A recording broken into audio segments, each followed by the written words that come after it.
ಇದು ಹಳೇ ನಾಟಕದ ಕಂಪನಿ ಇರುತ್ತಲ್ಲ ಆ ಥರ ಒಂದು ತಂಡ. ನಮ್ಮ ಬಾಸು ಆ ತಂಡದ ಅಧ್ಯಕ್ಷರು. ಸರ್ ಫೋನ್ ಮಾಡಿದಾಗ ಈ ಪಾತ್ರ ನೀನು ಮಾಡಬೇಕಪ್ಪ, ಚೆನ್ನಾಗಿರುತ್ತೆ ಮಾಡು ಅಂದರು. ತುಂಬ ಖುಷಿ ಆಯಿತು. ಮನಮೂರ್ತಿ ಸರ್ಗೆ ಇದು ಹೊಸ ಜಾನರು, ಅವ್ರದ್ದೆಲ್ಲ ಮೆಲೋಡಿ ಹಾಡುಗಳು ಜಾಸ್ತಿ. ಇಂಥ ಅದ್ಭುತವಾದ ಹಾಡನ್ನು, ಟ್ಯೂನ್ನ ಮತ್ತು ರಿದಮ್ನ ಕೊಟ್ಟಿದ್ದಾರೆ. ತುಂಬ ಥ್ಯಾಂಕ್ಸ್ ಸರ್. ನಮ್ಮ ಆರ್ಕೆಸ್ಟ್ರಾಗೆ ಒಂದು ಸಾಂಗ್ ಆಯಿತು. ನಾವು ಆರ್ಕೆಸ್ಟ್ರಾದವರು ಎಲ್ಲ ಬಂದು ಎಷ್ಟು ಖುಷಿ ಆಗುತ್ತೆ ಅಂದರೆ, ನಾವು ಒಂಥರ ತವ್ರ ಮನೆಯಿಂದ ಬಂದಂಗೆ ಆಗ್ಬಿಡುತ್ತೆ ಇದನ್ನೆಲ್ಲ ನೋಡ್ತಾ ಇದ್ದಾರೆ. ನಾವು ಆ ಟೈಮಲ್ಲಿ ಕಾಯ್ತಾ ಇದ್ವಿ ರಿಲೀಸ್ ಆದಾಗ.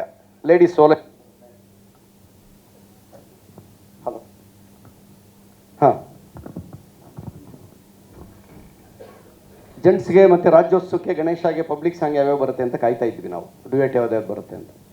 ಈಗ ನನಗನ್ಸುತ್ತೆ ನೆಕ್ಸ್ಟ್ ರಾಜ್ಯೋತ್ಸವಕ್ಕೆ ಈ ಸಾಂಗು ರಾರಾಜಿಸಿದೆ ಎಲ್ಲ ಸ್ಟೇಜಲ್ಲಿ. ಖಂಡಿತ ನಮ್ಮ ಆರ್ಕೆಸ್ಟ್ರಾ ಇವಾಗೆಲ್ಲ ಇದೀವಲ್ಲ, ನಾವು ಅಲ್ಲಿಂದನೇ ಬಂದವರು, ಅದು ಒಂದು ಸೆನ್ಸ್ ಇರುತ್ತೆ ಆರ್ಕೆಸ್ಟ್ರಾದವ್ರಿಗೆ. ಈ ಸಾಂಗ್ ಹಿಟ್ ಆಗುತ್ತೆ ಗ್ಯಾರಂಟಿ. ಏನಪ್ಪ, ಹೌದಾ? Thank you. ನಮಗೂ ಖುಷಿ, ಯಾಕೆಂದರೆ ನಾವು ಅಲ್ಲಿಂದನೇ ಬಂದವರು, ಆ ಫೀಲ್ಡಿಂದನೇ ಬಂದವರು. ಅತ್ರಿಯವರ ಆರ್ಕೆಸ್ಟ್ರಾದಲ್ಲಿ ನನ್ನ ಮುಖ್ಯವಾಗಿ ನಾನು ಅಲ್ಲಿ ಕೆಲಸ ಮಾಡಿದ್ದು, ಜಿ ವಿ ಅತ್ರಿಯವರ ತಂಡದಲ್ಲಿ. ಅವ್ರದ್ದೆಲ್ಲ ಜಾಸ್ತಿ ಮೆಲೋಡಿ ಹಾಡುಗಳಿತ್ತು, ಪಿ ವಿ ಶ್ರೀನಿವಾಸ್ದು.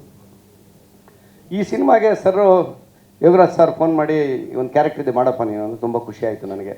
ಬಲವಾದ ಟೀಮನ್ನು ಕಟ್ಟಿದ್ದಾರೆ. ನಾರಾಯಣ್ ಸರ್ ಜೊತೆಲಿ ಫಸ್ಟ್ ಪಿಕ್ಚರ್ ನಮಗೆ ಬರೋದು ಕಾಂಬಿನೇಷನ್ ಇದು. ಆಮೇಲೆ ಮನು ಅಂತೂ ಬಿಡಿ, ಅವ್ನಿಗೆ ಟೈಮಿಂಗೇ ಇಲ್ಲ, ಅಷ್ಟು ಕಾಡ್ಬಿಟ್ಟಿದ್ದಾನೆ ನನ್ನಂತೂ. ಅಣ್ಣ ಕಾಂಬಿನೇಷನ್ ಮಾಡ್ಬೇಕಣ್ಣ, ಪ್ಲೀಸ್ ಅಣ್ಣ. ಕತೆ ಕೇಳಿದ್ಮೇಲೆ ನನಗೆ ತುಂಬ ಖುಷಿ ಆಯಿತು. ಸಿಕ್ಕಾಪಟ್ಟೆ ಎಂಜಾಯ್ ಮಾಡಿದ್ದೀವಿ ಸಿನಿಮಾದಲ್ಲಿ. ಬರೀ ಸಾಂಗೇ ಅಲ್ಲ, ಸೀನ್ಗಳು ಅಷ್ಟೇ ಅಷ್ಟು ಚೆನ್ನಾಗಿತ್ತು. ಸೀನ್ಗಳೆಲ್ಲ ಅಷ್ಟು ಚೆನ್ನಾಗಿ ಡಿಸೈನ್ ಮಾಡಿದ್ರು. ತುಂಬ ಖುಷಿ ಆಯಿತು. ನಮ್ಮ ಕೋ ಆರ್ಟಿಸ್ಟ್ಗಳು ಸುಮಾರು ಜನ ಇಲ್ಲೆಲ್ಲ ಕೂತಿದ್ದಾರೆ. ಅವರೆಲ್ಲ ಯೂಟ್ಯೂಬ್ನಲ್ಲಿ ಒಳ್ಳೆ ರಾಜರವರೆಲ್ಲ. ಕೈ ಎತ್ತಿಪ್ಪ ಒಂದ್ಸರಿ, ಕಾಲಲ್ಲ ಕೈ. ಸೋಷಿಯಲ್ ಮೀಡಿಯಾ ಬಾಂಧವರು, ಇವರೆಲ್ಲರೂ ನಮ್ಮ ಕೋ ಆರ್ಟಿಸ್ಟ್ಗಳು. ತುಂಬ ಚೆನ್ನಾಗಿತ್ತು ನಮ್ಮ ಟೀಮು. ನನಗಂತೂ ತುಂಬ ಖುಷಿ ಕೊಟ್ಟಿದೆ. ತಬಲಾ ನಾಣಿ ಹೋಗ್ಬಿಟ್ಟು ಈ ಸಿನಿಮಾದ ತಮಟೆ ನಾಣಿ ಆಗೋಯ್ತು. ಅಲ್ಲೂ ಮಾತಾಡ್ತಾ ಇದ್ರು, ಏನು ಸರ್ ಹಿಂಗೆ ನುಡಿಸ್ತೀರಾ ನೀವು ತಮಟೆ ಅಂತ. ನಮಗದು ಆಸೆ. ಅಂಥ ಪಾತ್ರನೇ ಸಿಕ್ತು. ತುಂಬ ಖುಷಿ ಆಯಿತು. ಒಳ್ಳೆ ಪಾತ್ರ, ಸಖತ್ ಎಂಜಾಯ್ ಮಾಡಿದ್ದೀವಿ. ಸಾಂಗು ಚೆನ್ನಾಗಿದೆ, ಟೀಮ್ ಚೆನ್ನಾಗಿದೆ, ಥೀಮು ಚೆನ್ನಾಗಿದೆ. ನಿಮ್ಮೆಲ್ಲರ ಆಶೀರ್ವಾದ ನಮಗೆ ಬೇಕು. ನಿಮ್ಮೆಲ್ಲರ ಸಪೋರ್ಟು ಮತ್ತು ಆಶೀರ್ವಾದ ನಮ್ಮ ಮೇಲೆ ಇರಲಿ. ನಮಸ್ಕಾರ. ಅರೆ ವಾ, ಧನ್ಯವಾದ ಸರ್. ಏನೋ ಮಂಜಣ್ಣ ಕೈ ತಮಟೆ ಸುಮಾರು ಜನ ಆ ಥರ ಅನೌನ್ಸ್ ಮಾಡ್ಬಿಟ್ಟಿದ್ದಾರೆ. ಈಗ ವೇದಿಕೆಗೆ ಇನ್ನೇನು 2 ನಿಮಿಷದಲ್ಲಿ ತಬ್ಲಿ ನಾಣಿ ಅವರು ಬರ್ತಾ ಇದ್ದಾರೆ ಅಂತ. ಅಲ್ಲ ಸರ್, ಟಿ ಅಂತ ಹಾಕೊಂಬಿಡಿ ಸರ್. ತಮಟೆ ಜೊತೆಗೆ ತಬ್ಲಾ ಎರಡು ಬಂದ್ಬಿಡುತ್ತೆ. ಆಮೇಲೆ ಟ್ರಾವೆಲ್ಸ್ ಎಲ್ಲ ಫೋನ್ ನನಗೆ ಬರಕ್ಕೆ ಶುರು ಟಿ ಅಂತ. ಅರೆ ವಾ, ನೋಡಿದ್ರಾ ಇಲ್ಲೇ ಇಷ್ಟು ಕಾಮಿಡಿ ಇದೆ ಅಂದ್ರೆ ಸಿನಿಮಾ ಏನ್ ಹೆಂಗಿರ್ಬೇಡ. ಇಲ್ಲ ಡೈಲಾಗ್ಸ್ ಎಷ್ಟು ಚೆನ್ನಾಗಿ ಬರೆದಿದ್ದಾರೆ ಅಂದ್ರೆ, ಒಬ್ಬ ಆನಂದ್ ಪ್ರಿಯ ಅವರಾ? ಹಾಂ ಸರ್, ಆನಂದ್ ಪ್ರಿಯ ಸರ್ಗೆ ಇಲ್ಲಿಂದಾನೆ ನಮಸ್ಕಾರ. ಇದಾರಾ ಸರ್? ಬನ್ನಿ ಸರ್, ದಯವಿಟ್ಟು ವೇದಿಕೆಗೆ ಬಂದಿದ್ದಾರಾ? ಹಾಂ ಸರ್, ನೀವು ಮುಂದೆ ಇರ್ಬೇಕಲ್ವಾ ಸರ್, ಎಲೆ ಮರೆ ಕಾಯ್ತಾರ ಹಿಂದೆ. ಹಾಗೆ ನಮ್ಮ ಇಸ್ಲಾವುದ್ದೀನ್ ಸರ್, ನೀವು ವೇದಿಕೆಗೆ ಬರಬೇಕು. ನಾವು ಡ್ಯಾನ್ಸ್ ಆಡ್ತಾ ಇದ್ವಿ, ಆ ಡ್ಯಾನ್ಸ್ ಆಡಿ ಕರಿಯೋಣ ಅನ್ನೋಷ್ಟರಲ್ಲಿ ಹಂಗೆ ಮಾತುಕತೆ ಶುರು ಆಗೋದು ಸರ್. ಚಪ್ಪಾಳೆ ಪ್ಲೀಸ್. ತುಂಬ ಚೆನ್ನಾಗಿದೆ. ಅದು ನನ್ನ ಕ್ಯಾರೆಕ್ಟರ್ ಒಂದು ಲೈನ್ ಇದೆ, ಅದು ಝಲಕ್. ಅದು ಒಬ್ಬ ಇನ್ಸ್ಪೆಕ್ಟರ್ ಮನೆಗೆ ಹಾವು ಹಿಡಿಯೋಕೆ ಹೋಗಿರ್ತೀವಿ. ಯಾರ ಮನೆಗೆ ಹಾವಿರುತ್ತೆ ಹಿಡಿಯೋದು ನಾವು.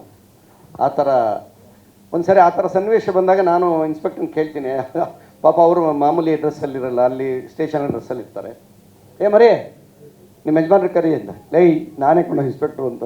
ಸಾರಿ ಸಾಕು, ಗೊತ್ತಾಗಿಲ್ಲ, ಡ್ರೆಸ್ಸಲ್ಲಿ ಇರಲಿಲ್ವಲ್ಲ, ಗೊತ್ತಾಗಿಲ್ಲ ನನಗೆ.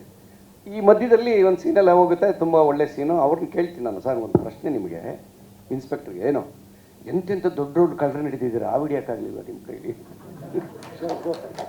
ಅವನು ನನಗೆ ಸರಪದೋಷ ಇದೆ ಕಣ, ಕುಕ್ಕೆಗೆ ಹೋಗಿ ಬನ್ನಿ ಸರಿ ಹೋಗುತ್ತೆ ಅಂತ. ಇದೆಲ್ಲ ಅಲ್ಲಲ್ಲೇ ಡಿಸೈನ್ ಆಗಿದ್ದು. ಎಷ್ಟು ಚೆನ್ನಾಗಿ ಬಂತು ಸೀನು ಅಂದರೆ, ಅಲ್ಲಿ ನಮ್ಮ ಪ್ರೊಡಕ್ಷನ್ಸು, ನಮ್ಮ ಲೈಟ್ ಬಾಯ್ಸ್ ಎಲ್ಲ ಎಂಜಾಯ್ ಮಾಡ್ತಾ ಇರ್ತಾರೆ. ನಮಗಾಗಲೇ ಗೊತ್ತಾಗುತ್ತೆ ಈ ಲೈನ್ ಗ್ಯಾರಂಟಿ ವರ್ಕ್ ಆಗುತ್ತೆ ಅಂತ. ನಮಗಲ್ಲಿ ರಿಸಲ್ಟ್ ಸಿಕ್ಬಿಡ್ತದೆ. ಅವ್ರ ಮುಖಗಳು ನೋಡಿದಾಗ ಅದಕ್ಕೆ ತುಂಬ ಚೆನ್ನಾಗಿ ಬರ್ತೀವಿ ಸರ್. ಸೂಪರಾಗಿದೆ ಡೈಲಾಗ್. ಎಲ್ಲ ಕ್ಯಾರೆಕ್ಟ್ರಿಗೂ ಚೆನ್ನಾಗಿದೆ. ದಯವಿಟ್ಟು ನಮಗೆಲ್ಲರೂ ಸಪೋರ್ಟ್ ಮಾಡಿ, ಹಾಡನ್ನು ಕೇಳಿ, ಸಬ್ಸ್ಕ್ರೈಬ್ ಆಗಿ, ಆಮೇಲೆ ಸಿನಿಮಾ ನೋಡಿ ನಮಗೆ ಆಶೀರ್ವಾದ ಮಾಡಿ. ನಮಸ್ಕಾರ. ಗ್ಯಾರಂಟಿ ನ್ಯೂಸ್, ಸುದ್ದಿ ಖಚಿತ, ನ್ಯಾಯ ನಿಶ್ಚಿತ.